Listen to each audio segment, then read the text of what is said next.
Buen día, yo soy Saúl Ramírez, soy residente de cuarto año de medicina interna.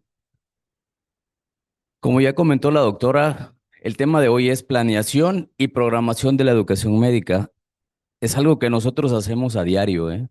Se van a dar cuenta que este tema es muy fácil y pues debería de ser una charla muy sencilla porque yo confío en que R2, R3, R4 ya tengamos al 100% el seminario de educación, que es donde se plantea esto, pues no debería de haber mayor problema para entenderlo. ¿En qué se basa esto? La arquitectura de la educación médica. Podríamos pensar, nosotros no somos arquitectos, pero bueno, pues sí hay una formación y esto es cómo está estructurada la educación de nosotros, de los residentes en esta ocasión. Del diseño curricular a la innovación en la práctica docente. ¿Por qué del diseño curricular a la innovación? Bueno, nosotros tenemos el PUEM, el Programa Único de Especializaciones Médicas, que eso es el diseño curricular. Lo manda la UNAM. Pero realmente se puede seguir al 100% ese diseño curricular. Pues yo creo que no. Por eso es que nosotros debemos de innovar, de hacer algo nuevo y vamos a ver qué es innovación. Ecosistema educativo intencional, algo muy importante. Todos decimos, tenemos buen currículo, pero ¿realmente sabemos qué es el currículo? Todos comprendemos el currículo. El currículo son todas las enseñanzas que hemos adquirido para llegar a un fin. Ese es el currículo. ¿A qué nos referimos? Todos sacamos nuestro currículum y decimos, tenemos ATLS, BLS, ACLS, pero es el conjunto de todo el aprendizaje que nosotros tenemos. Ese es el currículo. Y está definido como brújula institucional y los aprendizajes sumergidos. Sí, queda claro que es currículo. La planeación. ¿Cómo vamos a planear esta educación? Bueno, precisamente tenemos el programa único de especializaciones y cómo lo vamos a llevar a cabo hasta nosotros en la práctica médica. Eso es la planeación. El profesor. Todos tenemos en nuestras especialidades profesor titular, profesor adjunto, que son nuestra guía, son las personas que nos enseñan y que nos dicen cómo llevar a cabo el PUEM. Constelación de roles pedagógicos y humanos, porque no solo existe un tipo de profesor o un tipo de guía, hay varios. Y ahorita se los voy a mencionar todos y ustedes van a ver cuál se asemeja más al profesor que ustedes tienen. Por ejemplo, en mi caso, yo podría decir que mi profesor titular es el role model. ¿Sí? ¿Han escuchado eso? Si ya hicieron el CEMEDU, saben lo que es eso. Y nosotros en medicina interna, pues podemos decir que la mayoría, nuestro profesor es el role model. Y ahorita van a ver por qué y les voy a explicar por qué. La innovación, evolución obligada ante un mundo cambiante. Sabemos que esto va cambiando y se va innovando y antes hacíamos cosas muy diferentes a lo que hacemos ahorita en medicina. Nosotros en medicina interna hemos ido cambiando algunas cosas y ahorita les voy a explicar también.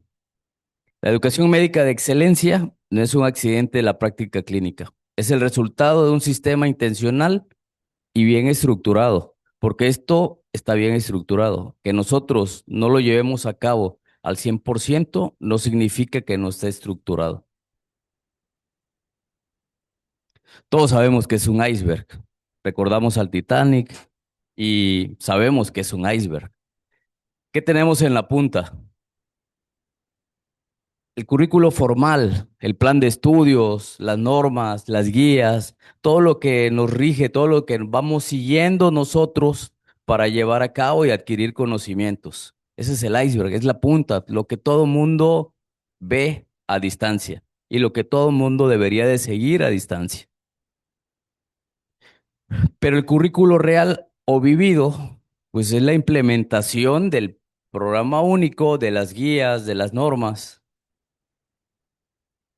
Pero ¿qué pasa? ¿Cuál es el que más ejecutamos nosotros? El currículo oculto.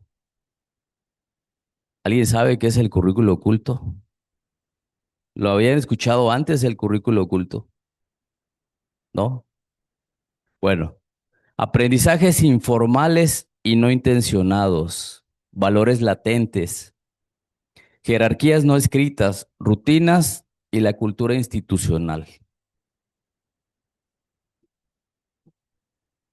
Dentro del currículo oculto tenemos otros apartados, siendo así incertidumbre y complejidad. Todos llegamos al R1 y teníamos miedo, no sabíamos qué iba a pasar, o me equivoco, o todos ya llegaron sabiendo. No, todos llegamos con miedo, todos, incluso algunos seguimos teniendo miedo. Nos siguen costando algunas situaciones y es por eso que podemos definirlo como incertidumbre y complejidad. Pero ¿por qué oculto? Porque nadie dice tengo miedo. Nadie dice, doctor, es que no puedo hacerlo. Todos ahí vamos. Y porque alguien me dijo, lo vas a hacer así y, no, y difícilmente vamos a ir a estudiar y ver si eso que nos están diciendo realmente es verdad. ¿Por qué? Porque es el currículo oculto. Es lo que nos van enseñando de generación en generación. Él es infalible. House es infalible. Nosotros fallamos. Pero, ¿qué significa esto? La infalibilidad del médico. No solo depende de saber que fallamos, depende de saber que si ya fallamos, cómo lo vamos a corregir y cómo no lo vamos a volver a hacer. ¿Qué aprendizaje nos deja el hecho de fallar? Porque es imposible ser infalible. ¿A alguien se le hace común esto? El currículo oculto, entornos intimidatorios. Sí, nadie va a decir yo o yo lo hago o a mí me lo hacen. Sí, pero todos sabemos qué sucede en la residencia médica. ¿Por qué alguna vez fui este? Quizá ahora soy ese. Pero esa es la realidad y es un entorno oculto y pues difícilmente vamos a ir a enseñanza a comentarlos. Yo les puedo decir algo que en nosotros sucedía y que afortunadamente lo logramos cambiar.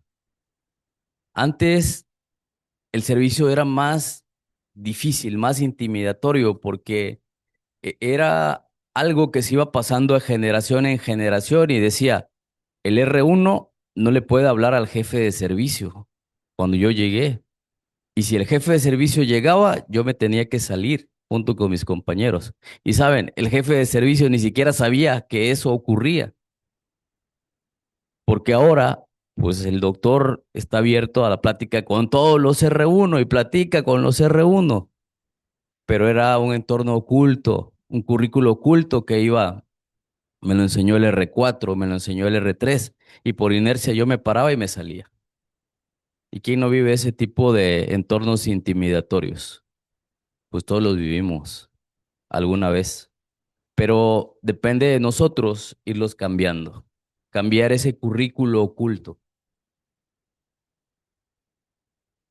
¿Alguna vez ustedes le han preguntado al paciente cómo se siente emocionalmente?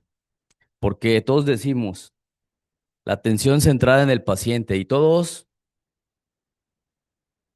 pensamos en que le puse el catéter a la primera y es la atención centrada al paciente, pero le preguntaron si sentía miedo cuando le dijeron que le iban a poner un catéter. Realmente esa es la atención centrada en el paciente, saber qué siente el paciente, saber qué está pensando, qué hay en ese momento en su mente que va a sentir después del procedimiento. Esa es la atención real centrada en el paciente. Trabajo en equipo. Trabajamos en equipo todos. Realmente somos un equipo. Difícilmente vamos a hacer un equipo porque en el andamiaje de las residencias médicas, pues es muy común que el R1 se sienta cansado y que en lugar de quererle ayudar a su compañero, pues quiere acabar rápido e irse a su casa. Pero ustedes dirán, ustedes se creen perfectos, no somos perfectos, pero cuando he estado de guardia con algún R1 y veo que tiene 15 notas, 3 ingresos, no me voy a dejar mentir, les he hecho ingresos. Eso es trabajo en equipo. Y lo pueden preguntar y ellos se los pueden decir. Y eso es trabajo en equipo. Y la sesión pasada me preguntaron que cómo los motivaba con el ejemplo. No he encontrado otra mejor manera de motivarlos, ¿eh? Más que con el ejemplo. Y si ellos tienen un buen ejemplo enfrente, pues yo creo que se sienten motivados. Y espero, y siempre se los he dicho, que la motivación sea querer superarme. El celular. La tecnología está con nosotros y se dan cuenta que de un tiempo acá prohibieron los celulares en la sesión médica y todo el mundo está molesto porque le quitan el celular, pero es parte de esto, del currículo oculto. Todos normalizamos el pasar visita con el celular y estar mandando WhatsApp y nadie escucha. Realmente nosotros en medicina interna está prohibido en el pase de visita estar chateando. ¿Por qué? Porque no es correcto, porque no pones atención, porque no aprendes. La tecnología sí es buena, pero si en ese momento yo te pregunto, oye, ¿ya leíste la guía 2026 de lesión renal aguda? No la has leído, pero agarras tu celular y la lees ahí. Pues bueno, eso sí importa. La tecnología ahí sí se puede utilizar de manera correcta. El dolor de cabeza de todos, incluso mío, el protocolo de investigación, pero es algo que debemos de hacer. Todos tenemos la obligación de hacer un protocolo. Y afortunadamente hay clases para R1 donde les dicen, vas a hacer el protocolo de esta manera, pero ¿por qué currículo oculto? Porque muchos de nosotros, un R más nos pasó un protocolo y lo hicimos de acuerdo a lo que él lo hizo, pero ahorita las reglas cambiaron y ya es diferente. Entonces lo estamos haciendo mal. No seguimos el currículo formal, seguimos el currículo oculto. Lo hacemos como alguien más lo hizo. ¿Les suena conocido esto? A mí sí, y no es que sea malo. Lo malo es que nos ofrecen medicamentos y decimos, por ejemplo, nosotros, sacubitril valsartán para todos. ¿Realmente es adecuado? No es que sea malo, porque incluso, pues a quien no le gusta que le den un desayuno, pero lo importante es saber cómo utilizarlo. Pero como hemos ido pasando de generación en generación y nos dicen, es que si ya el laboratorio te trajo algo, pues debes de recetar lo que el laboratorio dice. Debemos de tener ética y es ahí donde debemos de ir rompiendo esos paradigmas. Nosotros en medicina interna, ¿quién no conoce al doctor Guadalajara? Y yo creo que ustedes lo conocen. ¿Qué buscamos en la medicina? Y digo buscamos porque todos queremos el prestigio, queremos ser cirujanos reconocidos, queremos ser en un inicio quizá neurocirujanos que nos conozcan en todo el mundo, el manejar un Ferrari, tener una mansión en Miami, todo eso queremos ser de prestigio. Y eso no es algo que diga el PUEM, que debes de ser un médico de prestigio para que tengas mucho dinero. Pero nosotros lo hemos ido pasando de generación en generación y decimos, pues bueno, si tenemos prestigio, tenemos dinero. Y eso es parte del currículo oculto. Este test narcisista, los puntos normales son de 8 a 12, pero son 40 interrogantes. Si ustedes leen estas interrogantes y dice, haría casi cualquier cosa en un desafío, y la otra, tiendo a ser una persona bastante cautelosa. Doctor Urbina, ¿usted qué contestaría en esa pregunta?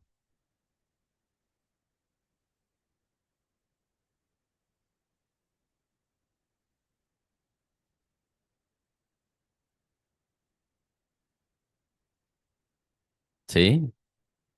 Bueno, yo lo hice y saqué como 22 y dice que base 22 somos narcisistas extremos. Y la mayoría de los médicos somos narcisistas extremos. Lo normal es de 8 a 12. La modestia no se convierte en mí. Es una persona muy modesta.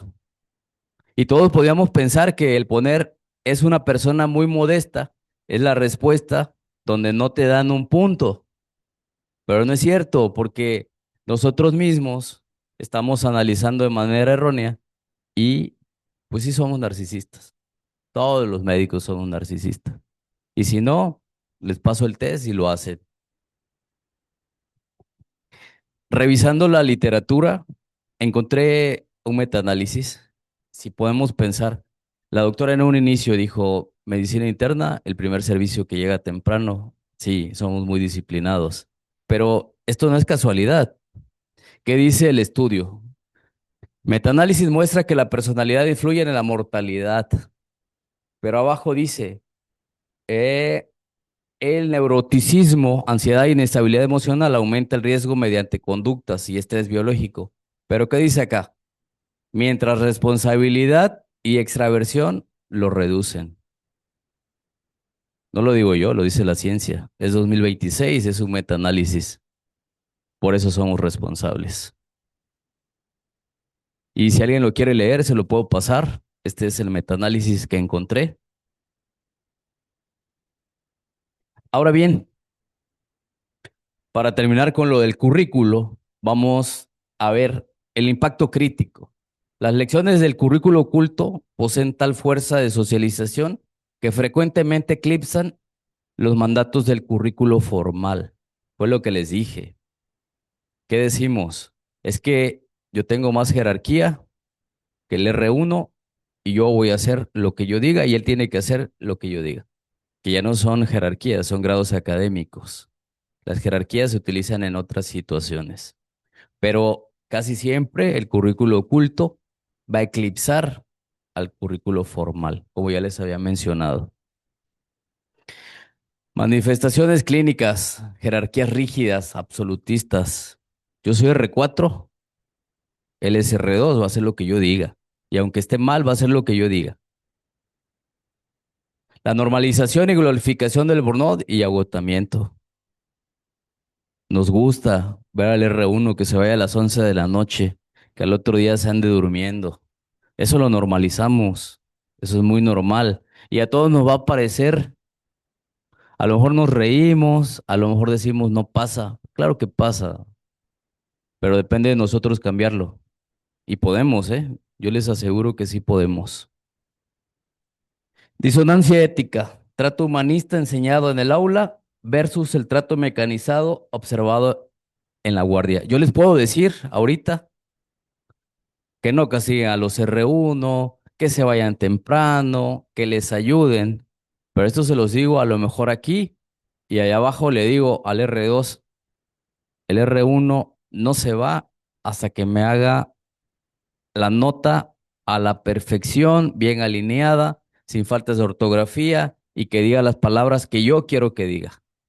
Porque es diferente. ¿Cuál es la solución? ¿Habrá una solución? Pues sí, el cambio de nosotros.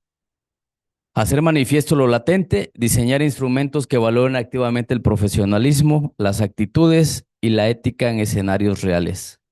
Pero bueno, tenemos una balanza, la teoría humanista versus la realidad hospitalaria.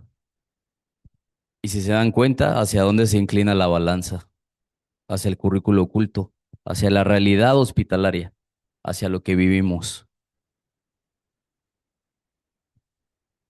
Hay un puente y dentro de la guía que se me pidió abarcar, pues era esto, el puente hacia la realidad operativa.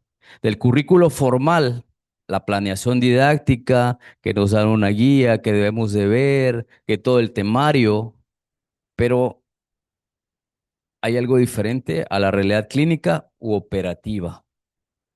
Currículo formal por su naturaleza es demasiado abstracto para guiar la práctica pedagógica diaria.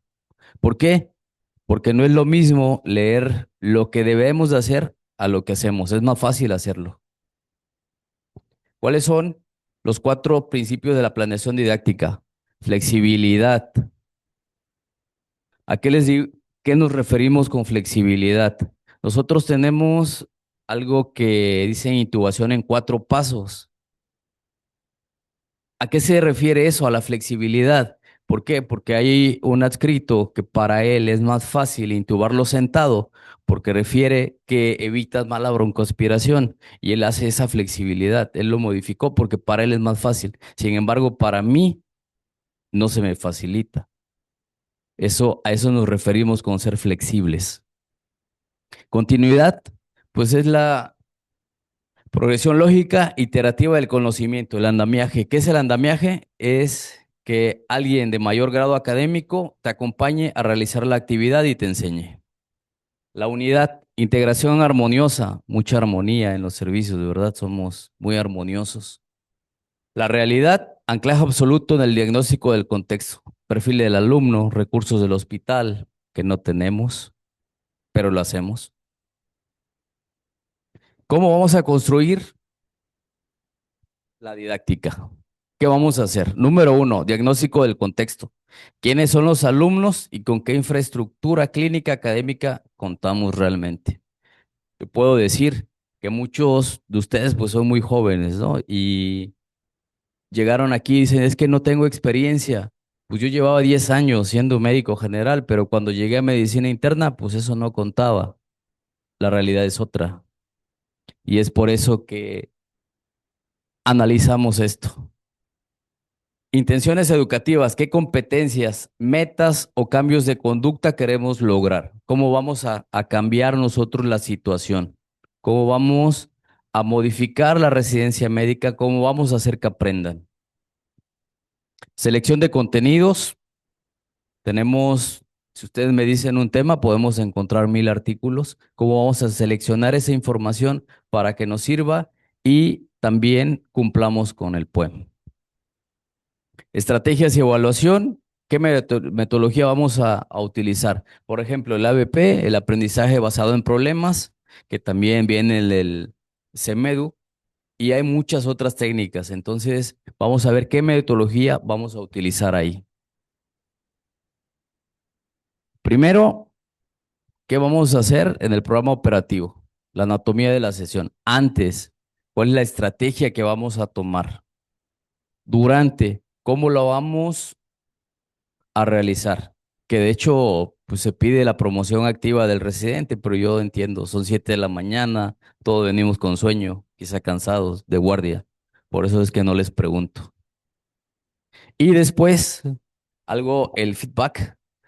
Nosotros, después de hacer un procedimiento con un adscrito de la noche, nos llevaba un cuartito y tenemos una reflexión. Primero habla el de mayor, el de menor grado académico y lo hacemos. Y los que fueron internos de aquí lo saben y ahorita pues, lo han visto, ¿no? Pero a mí me parecía como que era algo medio raro y como que era otra hora de que pues ya no iba a dormir ni 10 minutos. Pero ¿qué creen? En el CEMEDU viene el círculo de la reflexión. Los que ya lo hicieron, ahí viene. Y existe el feedback. Y es importante y se debe de hacer. Algunos nos aburría, pero realmente se debe de hacer. Algo importante, el profesor. Yo les dije hace rato que para nosotros todos tenemos un role model. Yo quiero ser como tal profesor, como tal internista, porque sabe mucho, porque sabe enseñar, porque es bueno haciendo los procedimientos, porque me explica de tal manera que yo lo entiendo y que yo aprendo. Emisor constante del currículo oculto, positivo y la ética profesional. ¿Por qué positivo? Porque también el currículo oculto tiene situaciones positivas, no todo es negativo. En el centro tenemos al docente médico, pero a su alrededor tenemos los tipos de docentes. Número uno, proveedor de información. ¿Sabes qué? Doctor Christopher, mañana vamos a ver enfermedad renal crónica y yo te mando 10 artículos. Yo soy proveedor de información, pero yo no le estoy explicando, solo le estoy mandando la información. Experto disciplinar que destila y clarifica el saber. Evaluador. Muchos somos evaluadores. Frecuentemente cuestionamos en el pase de visita al R1, cuestionamos al R2, lo estamos evaluando en ese momento. Los conocimientos que tiene o que debería de tener. Monitor constante del progreso para orientar y corregir. Evaluación formativa. De manera constante, constante, constante. Y yo creo que la mayoría, pues, somos evaluadores. Generador de recursos, creador de herramientas y apoyos pedagógicos situados. Planificador, arquitecto de escenarios y secuencias de aprendizaje. Por ejemplo, doctor Pérez, masculino de 36 años, el cual ingresa a urgencias con glucosa de 500, pH de 6.8 y le empiezo a crear un escenario. Y estoy haciendo un caso clínico y soy un planificador. Pero, ¿por qué creen que está en dorado el role model? Porque se ha visto que cuando nosotros tenemos a alguien de ejemplo y queremos ser como él, porque nosotros vemos que es un excelente médico, pues llevamos la carrera más avanzada y vamos mejor. Modelo a seguir, aprendizaje observacional es el núcleo formativo del entorno clínico. Los residentes asimilan más de lo que el docente hace, ética, trato empático, trata bien al paciente. Y el facilitador, pues su función es orientar la resolución de problemas, estructurar el andamiaje del razonamiento clínico, exigiendo autonomía intelectual del alumno. Como ya les dije, les mando artículos, él debe de ser autodidacta y debe de aprender por sí solo.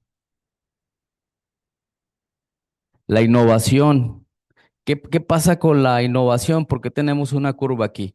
Las estructuras educativas tradicionales, la manera en que les han enseñado a todos, la que hemos aprendido todos. Y las presiones y complejidad del entorno que van cambiando, las necesidades son diferentes y es aquí donde está la brecha de innovación. Lo que nosotros debemos de hacer diferentes, debemos de mejorar. Por eso es que yo les mencionaba que el metaanálisis 2026, pues estamos innovando, les traigo lo más nuevo. La transición demográfica, pues el envejecimiento acelerado de la población, la transición epidemiológica, las enfermedades, la resistencia bacteriana. Nosotros tenemos a Cianobacter en la UCI, en todos los pacientes. Entonces, ya les pusimos colistemetato, meropenem, tigeciclina, y ahí sigue. ¿Y qué hacemos? Es ahí donde entra la innovación. Quizá interconsulta a un infectólogo, no sé. ¿Cuáles son los atributos de la verdadera innovación? La intencionalidad, la sistemacidad y la creatividad. Y vemos la innovación está en medio. La intencionalidad responde a un propósito predefinido. No ocurre por accidente. Y la sistemacidad emplea metodologías estructuradas, planificadas y basadas en evidencia rigurosa. Creatividad aporta soluciones divergentes y novedosas a problemas docentes históricos y nos lleva a la innovación educativa real. Ya estamos por terminar, ¿eh? Faltan dos, tres diapositivas. La matriz de evolución, el cambio de paradigma, lo tradicional, diseño basado estrictamente en disciplinas aisladas, ¿qué es lo nuevo? Diseño modular basado en competencias y problemas clínicos reales. Esto ha cambiado ahora, de acuerdo a la nueva guía con el seminario de educación, lo más pro es la educación al lado del paciente, y es decir, con problemas clínicos que vamos a abordar. Antes, foco principal en la retención memorística de datos. Te lo vas a aprender porque así debe de hacer y aunque no lo analices. Ahora, foco en el razonamiento clínico, juicio crítico y la aplicación. ¿Cómo lo vas a aplicar? No solo es aprenderte las clasificaciones y las enfermedades, es cómo lo vas a aplicar.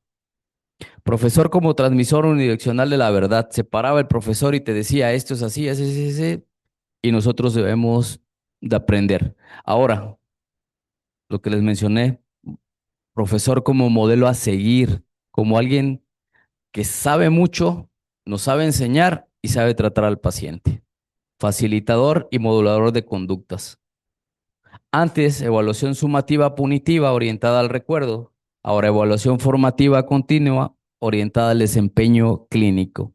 Antes, si ya te lo enseñé hace una semana, te lo debes de aprender al 100%, me lo relatas. Ahora no. Ahora ya lo aprendiste hace una semana y ahorita tenemos un paciente, ¿cómo lo vas a enfocar? ¿Cómo lo vas a aplicar en ese paciente? Por último, el currículo, pues ya les mencioné, el formato real oculto, planeación didáctica y la innovación. Todo esto nos lleva a la innovación educativa real, lo que debemos de innovar, pero con todos los conocimientos que deben de ser. Y la última diapositiva, la educación médica es mucho más que una preparación para la práctica. No puede reducirse simplemente a la adquisición de una especialidad o al aprendizaje de sus técnicas. Está orientada al objeto nobilísimo de la formación de la persona. Y yo les pregunto, ¿qué tipo de médicos estamos construyendo hoy? Y digo construyendo porque de acuerdo al grado académico nosotros también aportamos. Y eso sería todo. Muchas gracias.